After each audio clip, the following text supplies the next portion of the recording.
Estás en Radio Inclusiva.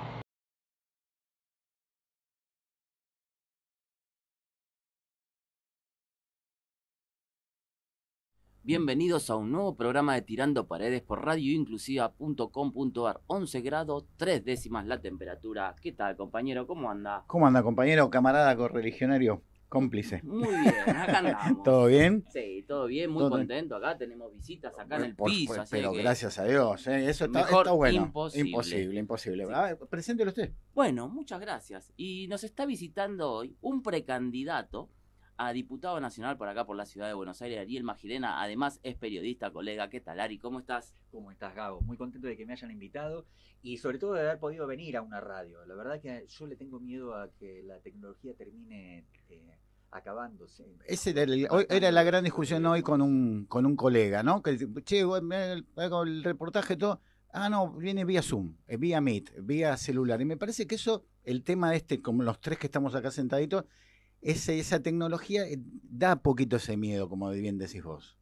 Sí, y yo la verdad que no tengo ganas de que se muera la radio. No. A la radio le han declarado la muerte muchas veces. Exactamente. Incluso cuando apareció la televisión, dijeron, sí. La radio sobrevive y apareció absolutamente. Y aparecieron estas aplicaciones. Sí. La radio sobrevive por suerte. Entonces no quiero ser uno de los aportantes a la languidez esa, porque también puede ocurrir que sufra una larguísima agonía. También. Bueno, tenés una vasta carrera en el periodismo, pero no vamos a hablar de eso ahora, en un ratito, sí. Pero presentarte como candidato o como precandidato a diputado nacional por la ciudad de Buenos Aires, Ariel. Bueno, lo que tiene que ver con nosotros, que somos el Movimiento de Liberación Nacional, que conduce a nivel nacional Martín Miguel Layerbe, y que es nuestro candidato a presidente de la Nación, soy candidato. La lista que presentamos, una lista prestada por el partido FE para estas PASO, está absolutamente compuesta por militantes de base y estamos verdaderamente muy orgullosos de haberla compuesto, y no tenemos para su composición ningún tipo de prebenda certificada, ningún tipo de compromiso extraño. Lo hemos recibido como un regalo. Además, bueno, sabiendo las conveniencias que regala un sistema electoral, el argentino, que está armado para hacer negocio a costa del Estado. Hay financiamiento a través de esa ley, y los partidos políticos, incluso los que prestan listas a los otros, reciben esa plata, pero los que formamos parte de las listas no. Así que lo que hacemos es aprovechar estas invitaciones de colegas y de radios alternativas y canales, y si son también pertenecientes a los medios privados de gran alcance, también las aceptamos. Ese es nuestro propósito fundamental. Ninguno de nosotros sueña ni que Martín va a salir en esta elección elegido presidente de la Nación, ni que Ariel Magirena va a ser diputado nacional por el Movimiento de Liberación Nacional.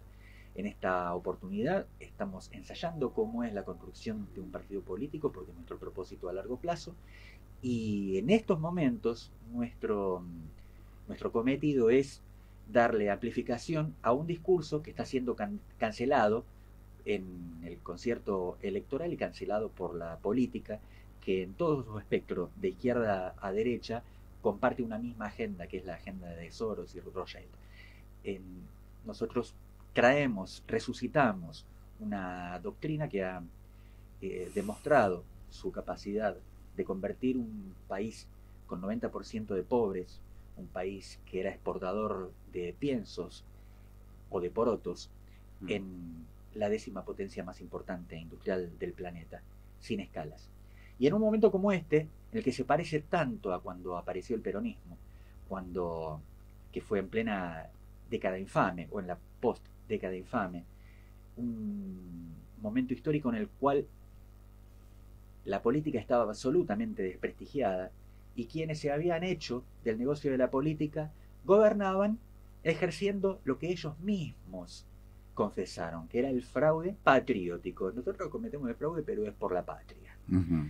Gracias a esa confesión y al hastío que había en el campo popular, un grupo de militares nacionalistas hizo una revolución democrática para devolver en poco menos de 2 años la vida institucional de la Argentina. Esta vez sin fraude, ni patriótico ni de ninguna manera, con veedores internacionales y con vigilancia estricta de el funcionamiento del sistema republicano. Y así ganó Juan Perón su primera presidencia y así construyó esta doctrina que tuvo los resultados que ya mencioné. ¿Por qué crees que se perdió parte de eso?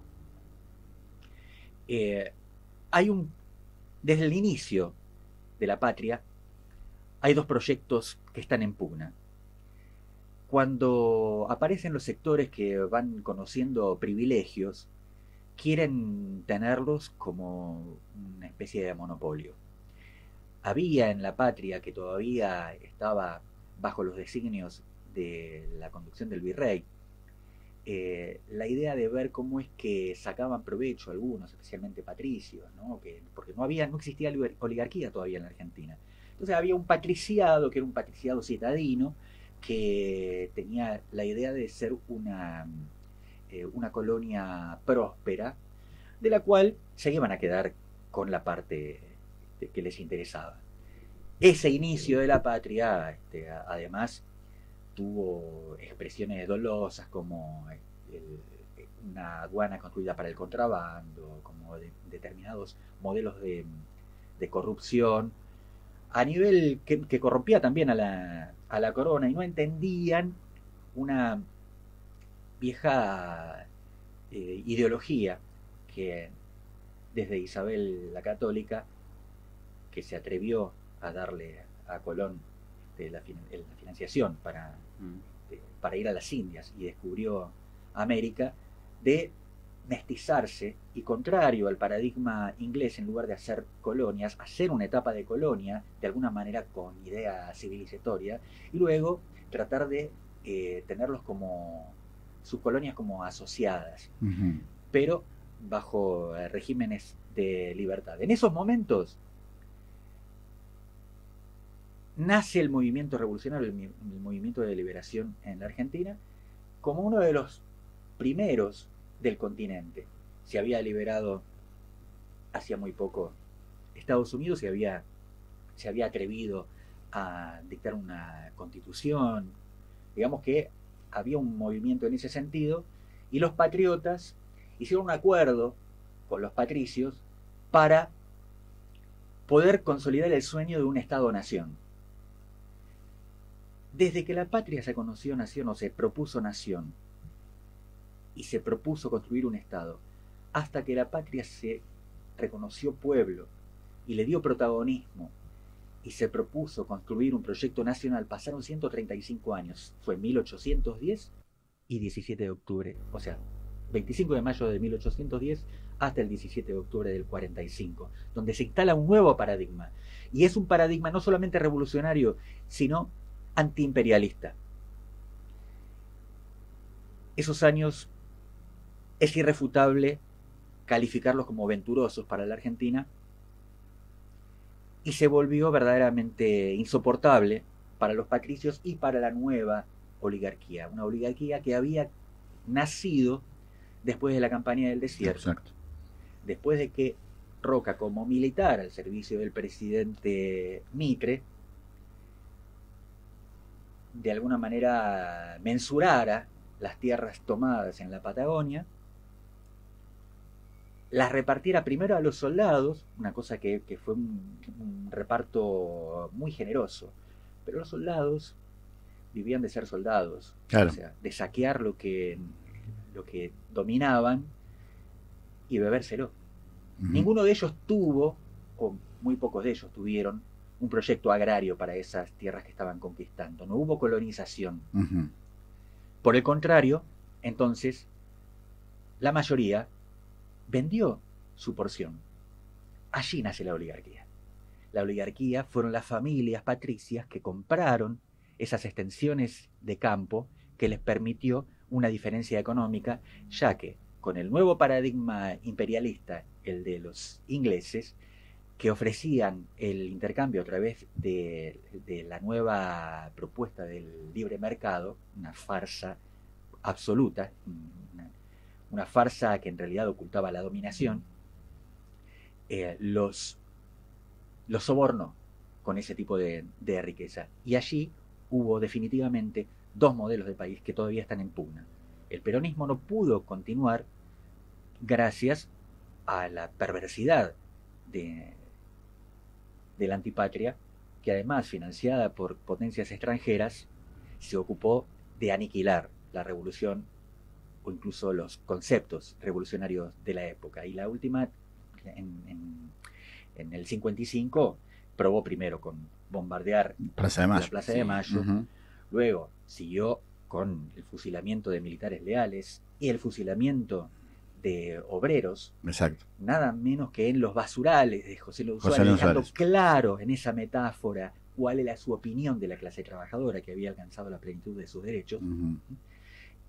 Luego, la proscripción de la mayoría, Del peronismo, exactamente. por casi 2 décadas, Sí.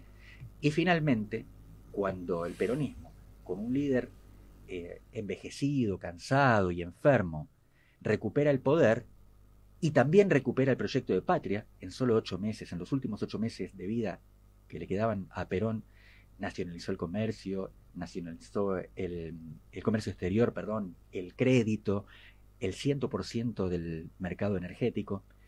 Con este puñado de medidas, nunca ningún otro gobierno que lo sucediera o que sucediera al de Isabel, naturalmente la dictadura, ¿no? Recuperó la idea de administrar una patria en lugar de una colonia. Y en ese momento nos encontramos nosotros, en un momento de desprestigio de la clase política, en un momento de hastío de la población, que cuando está yendo a votar en las últimas semanas decide, en su mayoría, pero una mayoría pasmosa, la suma de los que no van a votar, de las abstenciones, y el voto en blanco, ronda el 50%. Esa es una mayoría que no tiene ningún partido y ninguna alianza. Y cuando aparece una dirigente que dice ahora las democracias se manejan por tercios, nos engaña. Lo que no quiere es que miremos que en el panorama popular, la mitad, lo que es una mayoría verdaderamente crítica, no está de acuerdo con ellos. Y nosotros nos propusimos, y estoy convencido de que somos el único espacio que se propone esto, no el único espacio peronista y el único espacio nacionalista, pero sí el único espacio que decide hablarles a los que están hartos de la corrupción y de la política de prebendas. ¿A quién sacarías del espacio peronista? Obviamente la derecha ni la contamos, ¿no? Pero dentro de los espacios que dicen llamarse peronistas, ¿a quién sacarías? Ha habido una penetración real del peronismo. La realidad es que la dictadura tomó una decisión genocida de eliminar una identidad política y patriótica en nuestro querido país. La mayoría de los que llamamos nuestros 30.000 desaparecidos tenían la doble condición de trabajador joven y peronista. Pero una abrumadora mayoría, cuando aparece algún partido y dice, no, es que nosotros también tuvimos desaparecidos, vos preguntale cuántos y oficialmente, porque ellos los pueden contar. La izquierda ha tenido 400 desaparecidos. En realidad, ahora calculan 400, en su momento calculaban 200. Esto da una cantidad de decenas de miles. La reinstitucionalización argentina en 1983 encuentra el peronismo con sus principales cuadros muertos, desaparecidos, presos, clandestinos o en exilio. Con ese déficit se construyó la República. Pero no solamente con ese déficit, sino con el camino hecho del golpe, de la consumación de los propósitos del golpe de Martínez de Oz, porque decimos que Martínez de Oz no era el ministro de Economía de Videla, sino que Videla era el presidente que puso Martínez de Oz. Y de hecho puso a los sectores apátridas de las Fuerzas Armadas a conducir la nación, a hacer algo que no saben hacer, porque en realidad lo que querían es que cometieran el terrorismo de Estado que nosotros padecimos. Y mediante terrorismo, destrucción, aniquilamiento, sangre, muerte, nos llevaron a 1983 con miedo e instalaron una culpa que querían solidificar en el peronismo. Esto les pasó por peronistas. Y entonces ahí nacen todos los mitos, los 70 años de peronismo y esas boludeces. Pero lo peor que nos ocurrió en ese momento fue la liberalización del Partido Justicialista, cuando, al carecer de esos cuadros y de esa renovación que naturalmente tenía que ocurrir generacionalmente, porque algunos de nuestros cuadros murieron de viejos, Perón mismo. En el 83, los partidos resucitaron con las estructuras que tenían, menos los muertos. Y con esas estructuras, ellos dicen que nosotros elegimos a Herminio Iglesias, ojalá, yo tengo una historia realmente heroica de Herminio Iglesias, y a Luder, sobre él, por el contrario, tengo una historia de... Luder Vittel. Claro, Vittel, otro compañero de coraje, uno de los dos firmantes. Aquí estuvo la Comisión Interamericana de Derechos Humanos, y ningún partido político se acercó a acercarles una denuncia. Solamente el Partido Justicialista. Solo el Partido Justicialista, con 2 firmas, solo los 2 valientes que se atrevieron a poner su nombre en ese documento, en los términos que luego repetiría Rodolfo Walsh en su carta abierta del 77, donde denunciaría todos esos vejámenes y crímenes. Y fueron Deolindo Vittel y Herminio Iglesias. Pero después de eso, el peronismo quería hacer bien los deberes y la política se había corrido hacia la socialdemocracia. Habían perdido los extremistas de izquierda porque habían perdido por la causa militar, habían sido destruidos por la maquinaria de muerte, porque estaban peleando, ellos creían, contra el régimen, pero estaban peleando contra Estados Unidos y contra Inglaterra, que además los contaminó para que tomaran decisiones que a nosotros nos avergüenzan, como, por ejemplo, pretender limar un gobierno democrático, cuando el peronismo, el propio Perón, nos dejó clarísimo que había 2 maneras de hacer la revolución, que eran con sangre o con tiempo, y que habíamos elegido el tiempo. Pero la llegada de la nueva democracia nos encontró con el país destruido, con una generación diezmada, con violaciones a los derechos humanos que eran insoportables y que todavía seguían doliendo en el cuerpo, con la decisión de las familias de proteger a sus cachorros y convencerlos de que por favor no se metan en política, porque la política los llevaba a la muerte. Y era cierto. Las mismas familias que durante la resistencia dijeron: quédate tranquilo, nos vamos a organizar y vamos a volver, porque la patria es justa, libre y soberana, es posible, les decía esta vez a sus cachorros: no te metas en política. Les salvaban la vida. Por eso es falso el relato del no te metas y a mí que me importa.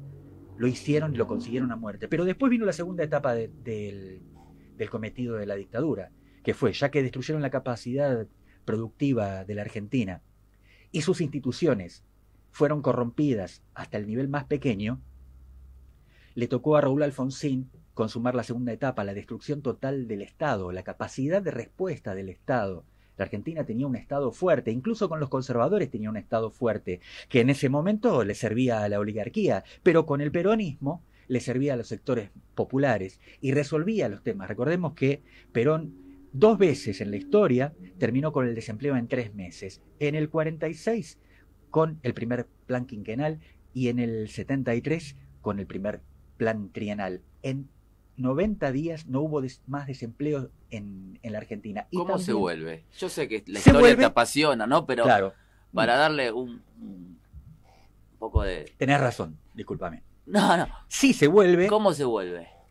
Esto es como si te dijeran, hay que darle leche y cereales y nutrientes a un bebé porque si no está desnutrido.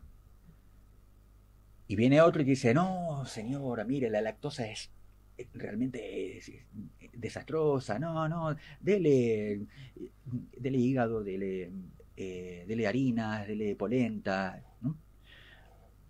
Las recetas del peronismo siempre dieron resultado.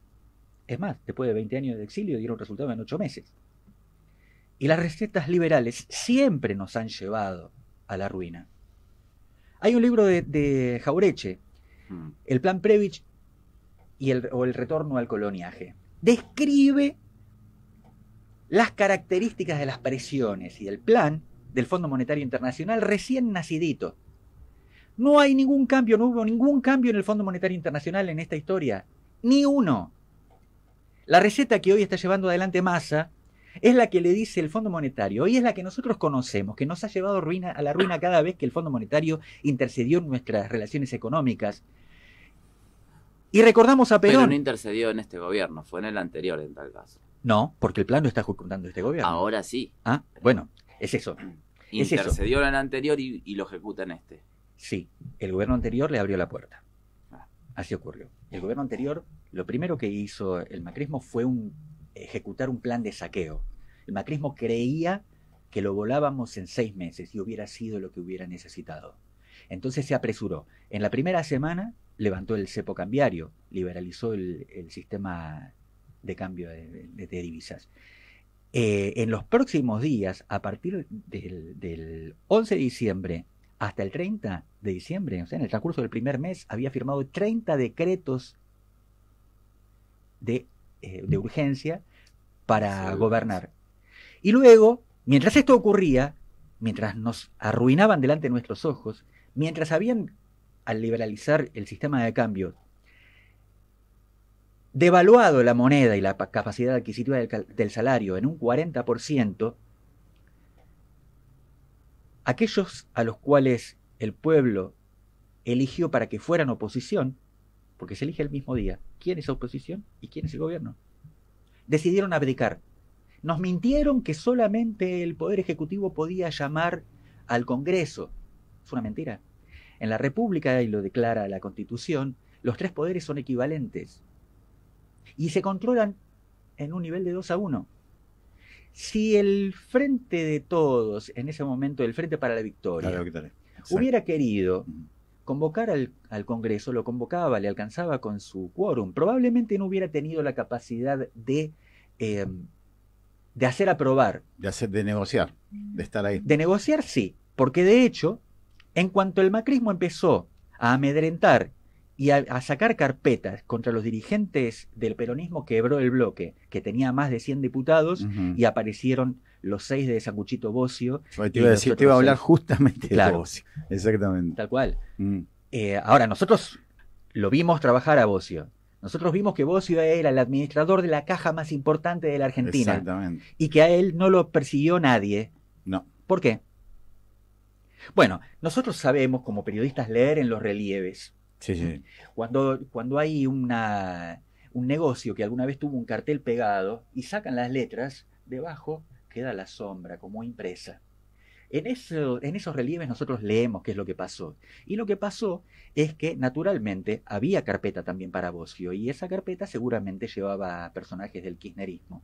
Y cuando le dijeron a Bocio, tenemos esto para vos, Bocio debe haber consultado y le dijeron, correte, no te hagas ningún problema, andate. Y Bocio se fue. Y Bocio sigue hoy siendo uno de los personajes autorizados para trabajar en la política. Nos han hecho las cosas. Todo el daño se realizó delante de nuestros ojos. Ariel, que para los que están indecisos, ¿por qué tendrían que votar al FE? No tienen que votar al partido FE. No. Tienen que votar al Movimiento de Liberación Nacional, que aparece en la lista del partido FE. Si encuentran una lista del partido FE que no tiene a Ariel Magirena y la foto de este melenudo en la portada... Que se quedó en los 90 esa melena, ¿eh? Sí, totalmente. Además no me cortó el pelo desde que me echaron del canal. Así que si encuentran otra, ni la toquen porque es la derecha. Como el peronismo no entiende de izquierdas y derechas y aprovecha las posibilidades, hemos tenido esta picardía de ingresar en listas prestadas sin ningún tipo de financiamiento. Todo esto lo hacemos a pulmón y nos atrevemos a participar en una lista. Si nuestra prédica sirve, es probable que sumemos algunos votos, pero no es nuestro cometido. Lo que nosotros queremos es que nos escuchen, porque la Argentina que queremos es posible. Y además nosotros sabemos cuál es la Argentina que queremos. Y es la Argentina que permite planificar, pero no planificar, porque nosotros, claro, somos militantes de política y decimos, hay que construir un proyecto de país, pero en la Argentina no se puede hacer un proyecto de familia. Entonces tenemos que empezar desde lo más mínimo, desde lo más pequeño. Y afortunadamente tenemos en Martín Ayerbe un hombre que no es solamente un cuadro político, sino que es un hombre con una sensibilidad que transmite la claridad de las urgencias. ¿Cuáles son las primeras urgencias? Uno no tiene más que consultarle al vecino. Te va a decir fundamentalmente que la inflación. ¿Por qué? Porque la familia no sabe cuánto va a costar el pan que va a pagar mañana. Exacto. No la próxima semana, ya no lo sabe mañana. No. En estos últimos 2 días aumentó 23 pesos el dólar, 25. ¿Cómo es eso? Sí, No lleva aumenta más el del dólar, 10 devalúan la incluso, moneda. Claro. Y no pueden echarle la culpa al mercado, porque tenemos un banco central que es soberano gracias a la ruptura que hizo en su momento Perón, que nacionalizó ese banco. Entonces, ninguno de los liberales quiso dar neoliberalismo al Banco Central para poder llevarse hasta el último de los centavos de los argentinos. Y este administrador liberal, que se llama Fernández, hace eso todos los días, desde el día que asumió. Está devaluando oficialmente. Y además, para que esa devaluación quede oculta, le agrega unos impuestos. Le ha robado en la cara a los argentinos la capacidad de ahorro. No hay posibilidad de que los argentinos, si les sobra un mango, se lo ahorren, porque lo que se ahorraron al mes siguiente no vale absolutamente nada, ni siquiera si lo pusieron en plazo fijo. No pueden. La moneda argentina, la moneda que en todo el mundo es una expresión de soberanía, en la moneda, el peso, vale la mitad que la GURD, que es la moneda de Haití, el país más pobre de América. ¿Cómo me lo justifican? El país tercero en recursos estratégicos del continente tiene la moneda que vale la mitad que la del país más pobre. Es plan. Tremendo, lo que decís es parte de la realidad. La inflación no se puede ocultar. Es una realidad. Y lo padecemos todos, porque cuando vamos al súper, al chino, a la verdulería, te pasa. Pero no dijiste, te tienen que votar. ¿Dónde?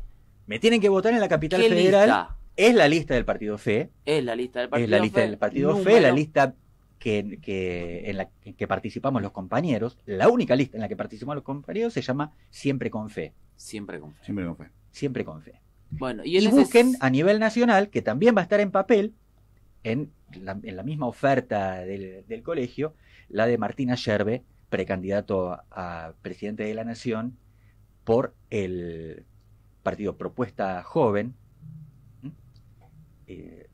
Bueno, eso es las dos cositas que hay que, Las dos que ofertas. hay que buscar. Bueno, Ahora hay más de 100 boletas, así que Sí, sí. van a va a tener ser que tomarse complicado, un a buscar. No, ratito. va a durar la votación acá en Capital, creo que horas. Sí. Es doble, hay dos urnas, una electrónica, la otra no. Va a ser un desastre esa votación. Igual, ¿qué vas a Va a hacer? ser. ¿Cómo manejas el tema de la música? ¿Estás Bueno, ahora lo haciendo tengo algo? pospuesto.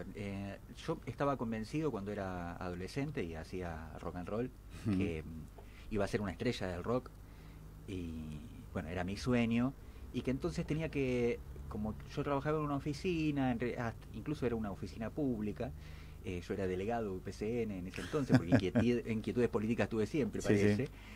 Y dije, pero no, yo tengo que laburar en algo que me dé alguna satisfacción.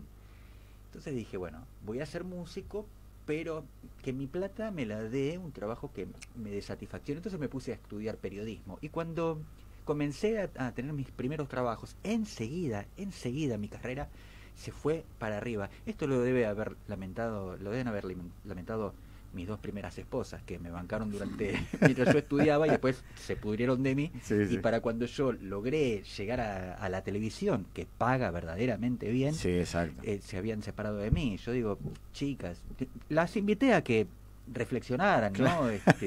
Y no. No quieren volver, Claro. las dos, ¿no? Sí, no sí, quieren sí. volver, pero no. No. No. Pero se ve que tenían otros planes. No, se ve. ¿Dónde estudiaste periodismo? Estudié periodismo en la escuela que tenía el Sindicato Unificado de entonces en la UTBA. Ah, mira vos. Una escuela que tenía muchísimo prestigio, sobre todo en la los calle profesores. Alsina, sí, Así, en la el calle primer Alsina. piso, sí, absolutamente. Y allí recibí por parte de 2 profesores muy sólidos, muy talentosos, la propuesta para trabajar en Radio Municipal, pero yo ya había probado escribiendo para una emblemática publicación de cultura que se llamaba Crisis, que había sido emblemática durante la dictadura y tenía su segunda con unas letras, Galeano, con un montón de gente que pasó por Crisis. Sí. Hay una anécdota de Crisis, época antes de la dictadura, que recibía amenazas todos los días. Sí. Y el teléfono lo atendía Galeano. Entonces dice que llamaba y le decía, le vamos a poner una bomba, entonces le cortaban.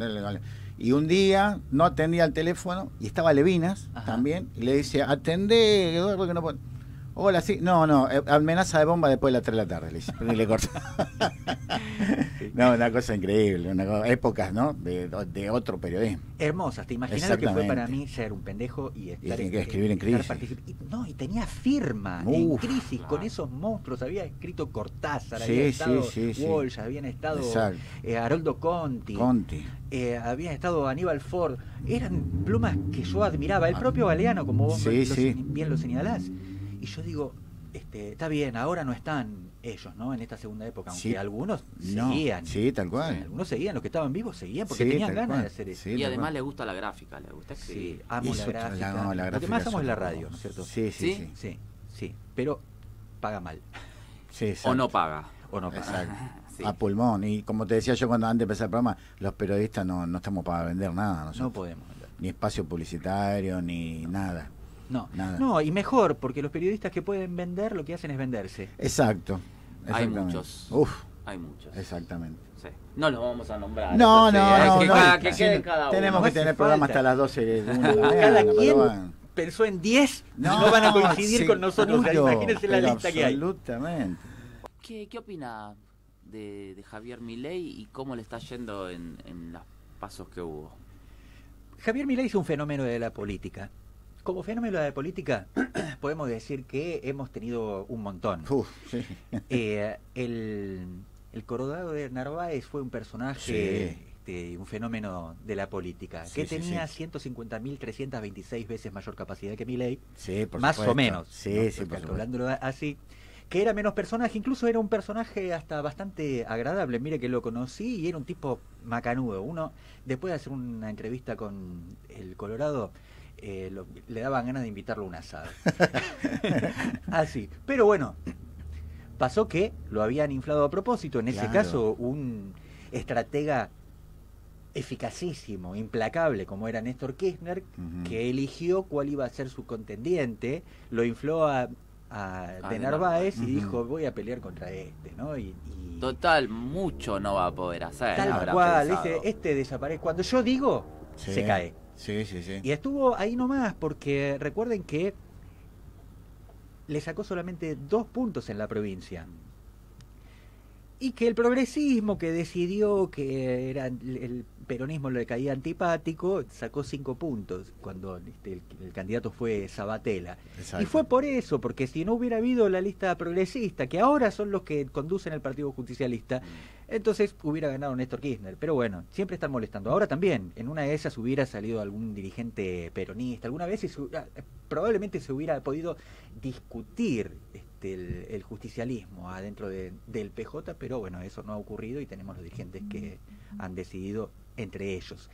Porque la verdad es que desde la década del 90, en realidad la década del 80, cuando contendieron Menem y Cafiero, que no tenemos interna los justicialistas. Y algo, eso es sintomático. Además, una interna muy rara, la del 88, porque Menem era conocido, el famoso personaje, el gobernador del interior con las patillas y el poncho, y apareció con Cafiero, que venía del ala del peronismo, que había cruzado también el Riachuelo en el 45, el Tanito, que estaba también ahí, pero de repente ganó el riojano, y en el 89 ganó las elecciones presidenciales. Nada más y nada menos. Bueno, ahí hubo mucha inteligencia, y estoy hablando de servicios, ¿no es cierto? De los servicios de su majestad, que apostaron todo a Menem y que financiaron todo lo que necesitara, y que luego consiguieron lo que también estaban buscando, y era primero, poder ensayar el consenso de Washington. En ningún país del mundo se estaba aplicando el consenso de Washington. Había sido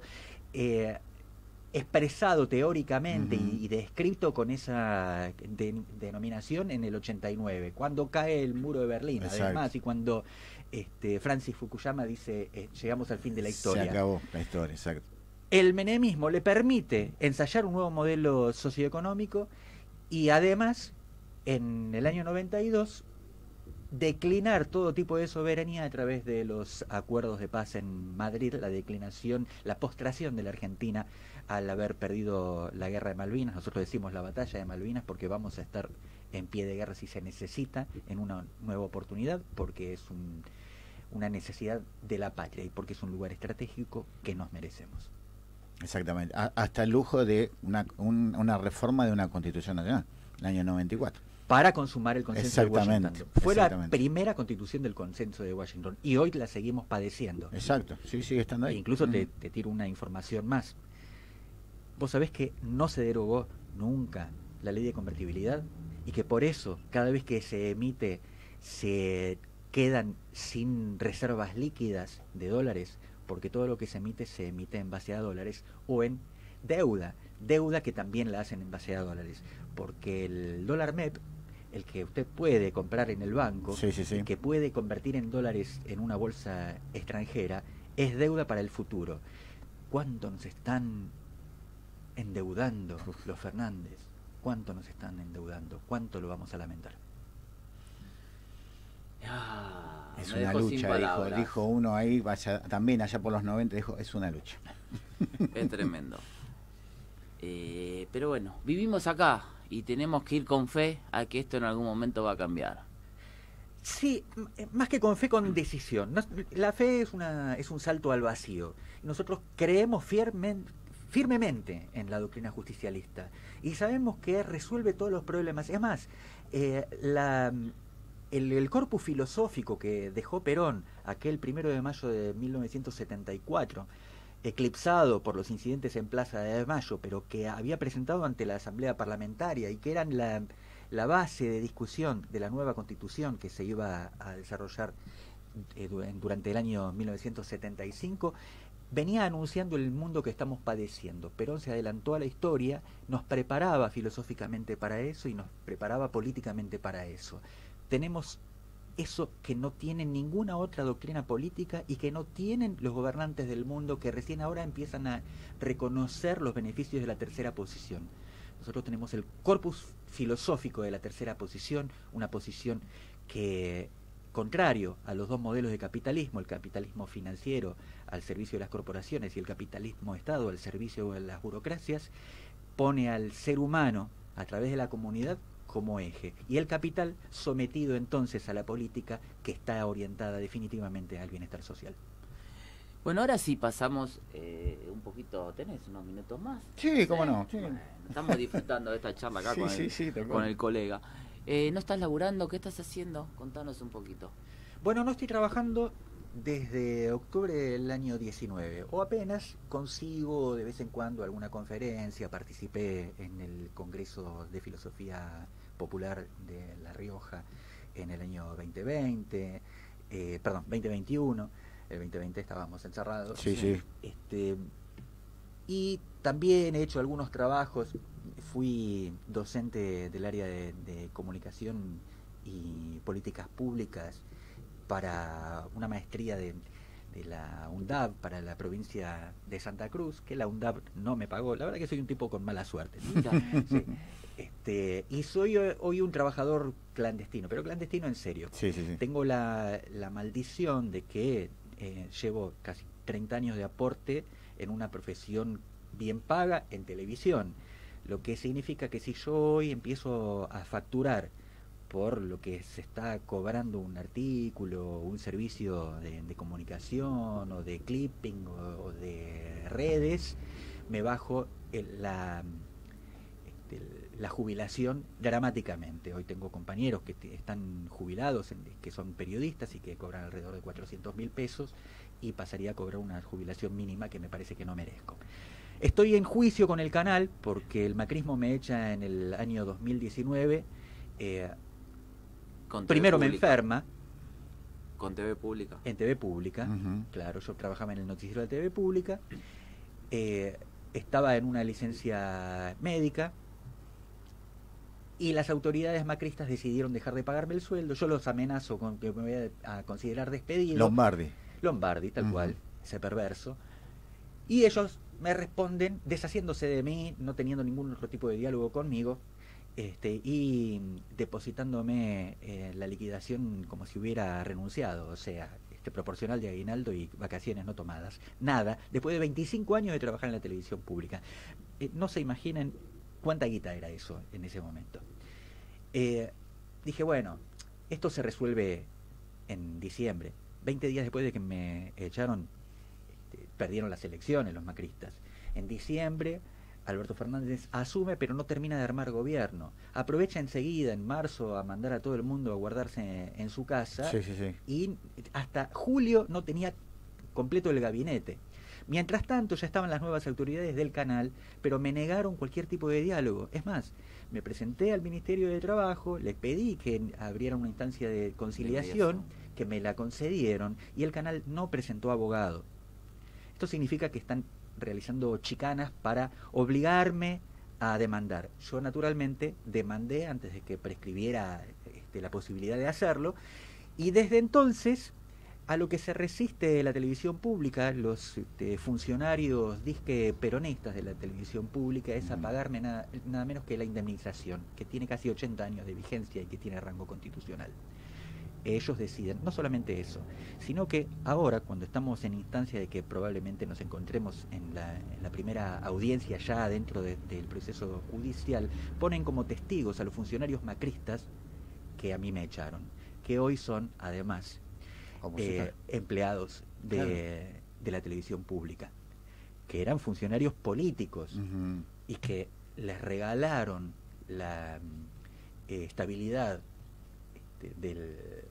nos pasaron a planta permanente. Estabilidad laboral, lo pasaron de gerente a no sé qué, dentro de un rango convencional, para que tuvieran la posibilidad de retirarse con tranquilidad, ¿no? Con facilidad. Bueno, esto no es extraño. Muchos funcionarios del macrismo siguen trabajando hoy con Alberto Fernández.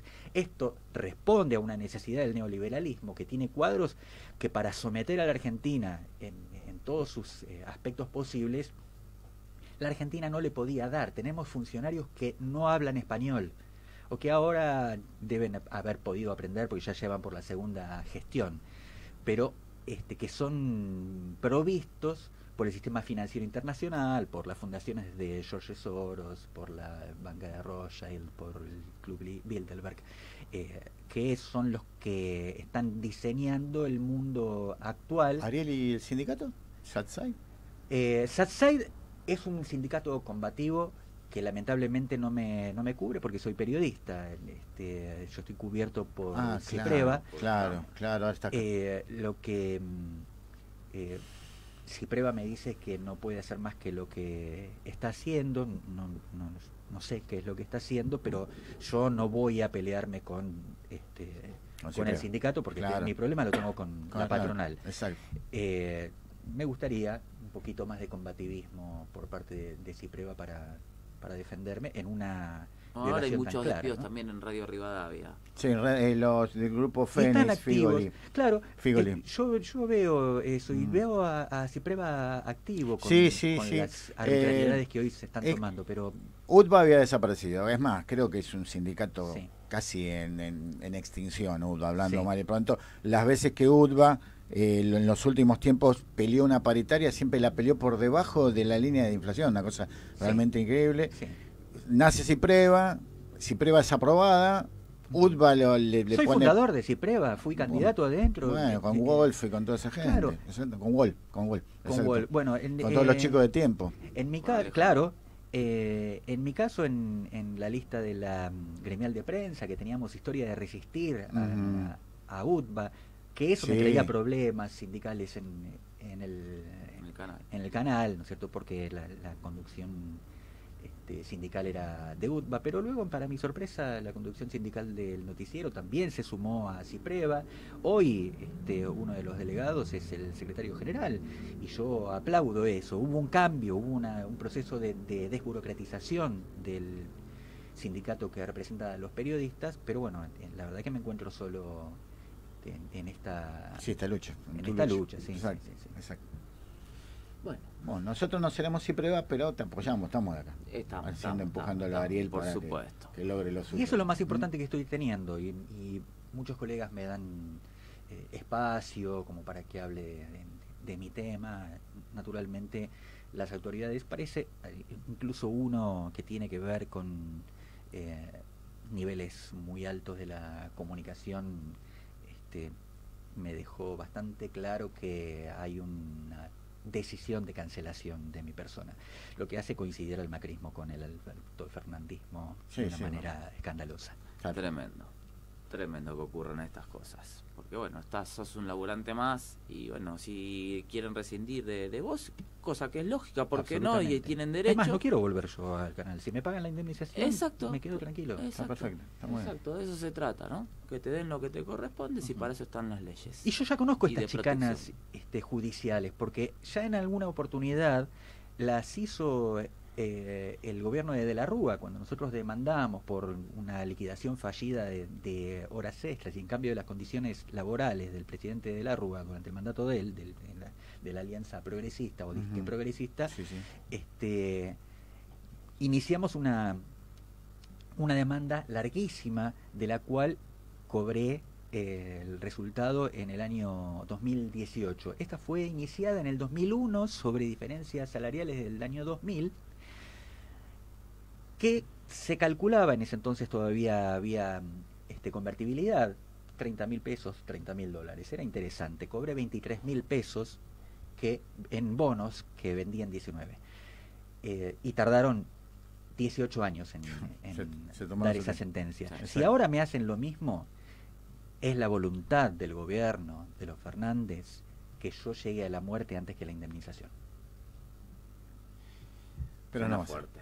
Suena fuerte. No va a ser Esperemos que se solucione a alguien. Bueno, Ariel, cerrá con algo político, con lo que vos quieras. Tómate un minuto, un par de minutos y cerrá con lo que vos quieras. Bueno, muchas gracias. Yo hablaba hace un ratito de la agenda de prioridades que el pueblo sabe que son las más importantes. Aunque todos los días nos distraen los medios de comunicación instalando temas cotidianos y hablamos de un crimen en tal lado, de la inseguridad o lo que fuera, los problemas que son la agenda del campo popular no están siendo atendidos. Y en algunos casos coincide, porque cuando ellos quieren afectar el humor social sí tratan esos temas. Uno de ellos es la inseguridad, pero la inseguridad está alentada con la pobreza. ¿Por qué? Porque cuando no hay justicia social, hay una especie de facilitación de atajos que da el modelo capitalista, que es muy tentador para la delincuencia. Un pibe de 14 años que tiene la posibilidad de ser campana en algún barrio marginal de un tranza que trafica con la muerte de los consumidores de drogas, gana más que su padre en un taller metalúrgico. Y ese camino que le está diciendo a los pibes que no hace falta estudiar porque no van a vivir de lo que van a estudiar, que sienten que no hay futuro, ese camino que lleva a las familias de clase media a endeudarse para mandar a sus hijos al exterior, una clase media que es la que está sufriendo los peores desastres, porque es la que no está acostumbrada a la pobreza y no se da cuenta, porque viene con una base intelectual, una base cultural que le impide considerarse clase trabajadora o decididamente pobre, que hoy no entiende la clase media, que está pauperizada, y que muchos que durante toda su vida se creyeron clase media ya no tienen automóvil, ya no son clase media. Muchos de los que fuimos clase media reciben o recibimos subsidio para el pago de la tarifa del gas y de la luz. Eso quiere decir que tenemos hasta certificado de pobreza. La clase media hoy se está suicidando, está eligiendo a los administradores de un modelo que elige ajustar sobre los más débiles. Y los más débiles son los niños y los ancianos. En el 2019 Macri se retira con una cifra insoportable, algo que jamás le perdonaremos, y que declara en su informe de ese año la UNICEF. En la Argentina había entonces un 42% de pibes en pobreza. El informe de UNICEF de agosto del 22 dice que hoy en la Argentina el 66% de los pibes está en pobreza. Y la actualización que hizo de esas cifras un año después, porque ya estamos prácticamente en agosto del 23, la UCA dice que son 7 de cada 10 pibes los que están en pobreza. ¿Qué significa esto cuando todos sabemos que el cerebro de una criatura está formándose desde el vientre hasta los 5 años y probablemente tenga una incidencia mayor durante el resto de su vida, el resto de su niñez y de su pubertad? Provoca déficits intelectuales que nunca más se van a poder sanar, nunca más. Pero las prioridades de un gobierno que miente inclusividad y feminismo, porque el 100% de las madres de los niños pobres en la Argentina, 7 de cada 10, son mujeres pobres.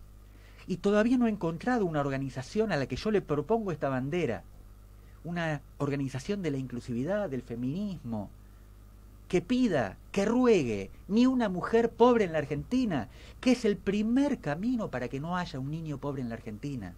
Pero hoy un señor que tiene disforia de género, que no sabe qué es, cómo se siente, y que decide ponerse una prótesis mamaria en un hospital público, lo recibe gratis. Pero 220 gramos de proteína, de carne, proteína animal, en el plato cotidiano de los niños, no está siendo administrado. No hay posibilidades económicas. Por el contrario, hay una administración de la pobreza a través de lo que Evita, que hemos tenido el aniversario de su muerte en el día de ayer. Sí. ¿Cómo le explicamos a Evita que 7 de cada 10 niños son pobres? ¿Cómo le explicamos que la mitad de los trabajadores registrados no alcanza a cubrir la canasta básica? ¿Cómo le explicamos que la mitad de los trabajadores en condiciones de trabajar no tiene empleo y que lo sostienen con un ingreso que, porque son medianamente inteligentes, aceptan, porque muchos de los trabajadores registrados no tienen ese ingreso? Y lo hemos podido comprobar, que los explotadores te dan salarios de miseria. Nos están condenando a eso. Y una sociedad que ajusta en sus niños está decidiendo la próxima clase dirigente y también está decidiendo suicidarse. Porque si esos 7 de cada 10, además una generación es una cosa muy corta, se considera una generación para la biología. El momento de la gestación, como inicio, y el momento de la madurez sexual en que se puede reproducir a los 15 o los 16 años. La próxima generación en la Argentina, la nueva generación dentro de 20 años, va a tener 70% de pobres. Y eso no había ocurrido nunca, ni en la década infame, no había ocurrido ni durante la dictadura.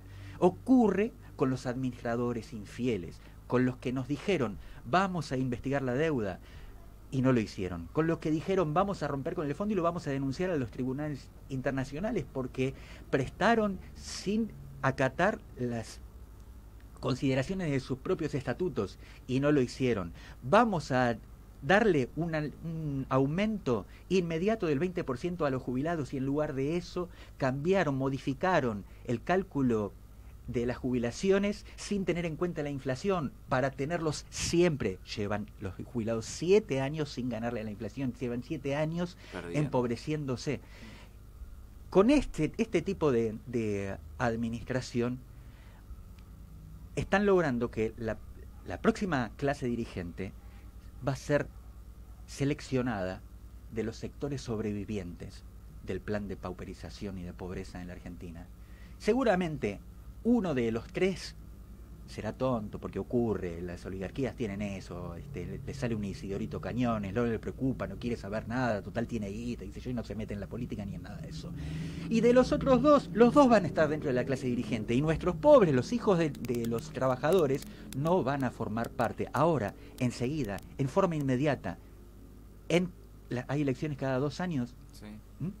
Digamos, en 10 años hay 20 elecciones. Sí. En 20 elecciones no vamos a tener clase trabajadora como candidatos, a no ser que sean invitados por la clase política, que es la que decide que vos ingresás a la política si tenés el dinero para bancarte, o si yo te invito. Por lo tanto, una vez que ingresaste, me debes a mí, me debes. Y así hemos visto cómo la juventud argentina, cuando ingresa a la política, se corrompe casi instantáneamente, porque lo que conoce es un modelo de corrupción y se cree que es lo normal. Y escuchamos a una compañera como Mayra Arena, que admiramos porque hizo una descripción de los pobres en una charla TED, que los ponía en su dimensión y decía, ¿acaso no tenemos derecho a pretender un par de zapatillas copadas porque somos pobres? Pero esa misma compañera, en una entrevista con el infame de Feynman, le dijo, cuando Feynman le habló de la corrupción y de un caso de corrupción del macrismo, ella dijo, no importa, porque en la política hay esas cosas y la verdad que no hace falta que investiguemos ahí porque es lo mínimo, no importa. ¿De dónde se va a financiar la política? No puede la política financiarse de las arcas del Estado, porque cada vez que un político mete la mano en el bolsillo del Estado, cuando saca, por poquito que saca, está sacando una camilla de un hospital, está sacando un mameluco, está sacando un barbijo, está sacando una vacuna, está sacando un pupitre de una escuela, está sacando el salario de un policía, un patrullero o la pintura de un colegio. No podemos ser tolerantes ante la corrupción. No puede aparecer en el discurso progresista la tolerancia de la corrupción. La política, cada vez que escucho yo a un político, y por eso he decidido ahora participar, que probablemente sea la única participación de mi vida en la política, para poder decir esto, la única vez que voy a participar, porque yo soy músico, soy poeta, soy periodista, no estoy interesado en la cosa pública para administrarla, porque tampoco tengo experiencia, solo tengo las ideas, y quiero confiar en mis dirigentes, y quiero confiar en que los mejores están gobernando. Pero el resultado que estamos teniendo es que cada vez hay más que nos dicen eso que no quiero escuchar. Si no tenés caja, no podés hacer política. No, señor. Martina Yerbe, el Movimiento de Liberación Nacional, sin caja, sin financiación externa, absolutamente a pulmón, estamos construyendo una alternativa política y esperamos que después de esta prueba electoral podamos construir un partido político y acceder al financiamiento, pero desde una perspectiva no de negocio, al financiamiento de la política, desde un lugar absolutamente transparente. Nos proponemos construir un partido y además un estatuto que describa taxativamente la transparencia de la política en la gestión y en la construcción del partido. No queremos ningún tipo de aporte sucio. Hoy el dinero del narcotráfico y el dinero de otro tipo de tráfico que también está lavándose en los bancos de forma legal y en las cuasimonedas o en las monedas virtuales o en las blockchain, que no tienen que rendir ninguna explicación sobre con qué se compraron las blockchain, proviene de eso, del tráfico de niños, del tráfico de personas, del tráfico de drogas, del tráfico de armas, de la expoliación de los recursos naturales, de la expoliación de los recursos estratégicos que tienen nuestros países. Y hemos estado observando en la Argentina rápidamente, muy rápidamente, menos de 2 gestiones, la de Macri y la de Alberto Fernández, hemos experimentado un acercamiento acelerado a la normalización de un país latinoamericano. Nos están latinoamericanizando porque la Argentina, cultural y potencialmente, era el último escollo que les quedaba para el siguiente paso, que es la africanización de Latinoamérica. Wow, qué fuerte. Bueno, nos tenemos que ir, Ariel. Muchas gracias por venir. Por favor, muchas gracias por permitirme explayarme con esta potencia que además me conmueve cuando lo digo, porque no puedo creer que no haya conciencia de que con esto le estamos pagando, que la administración criminal del endeudamiento argentino cuesta la vida de los niños, cuesta la vida de los niños. Nada más y nada menos. Para nosotros es un placer que figuras como vos y como otros tantos que han pasado tengan el micrófono abierto para decir lo que tengan ganas. Podemos estar de acuerdo, podemos disentir, pero sí el micrófono abierto para el que lo necesite, y aquí estamos. Por último, busquen en las redes, hay mucho material de Martina Yerbe y es probablemente el más claro de los predicadores de la doctrina y el más claro de los predicadores de la Argentina que necesitamos, que alguna vez tuvimos y vamos a recuperar. Ahí está, ahí vamos. Walter, un Señor placer. Gabo Gianoli, será hasta el martes. Hasta el martes próximo, buen fin de semana para todos, buen viernes, Armando Flores Ledesma en la operación técnica, Y en la Glorio producción Nach, también. Sí. Glorio Nach en la producción, nuestra compañera Silvana que no La vino hoy, compañera, Silvana González, gran compañera. te mandamos un beso desde aquí. Gracias por estar del otro lado y por escucharnos a todos los que mandaron mensaje en la provincia de Catamarca, de Un abrazo a Jujuy, todos. de La Gracias por Rioja, escuchar. Entre Leu y demás. Así que muchísimas, pero muchísimas gracias por estar allí del otro lado. Nos vamos. Chau, chau, chau. Hasta el martes.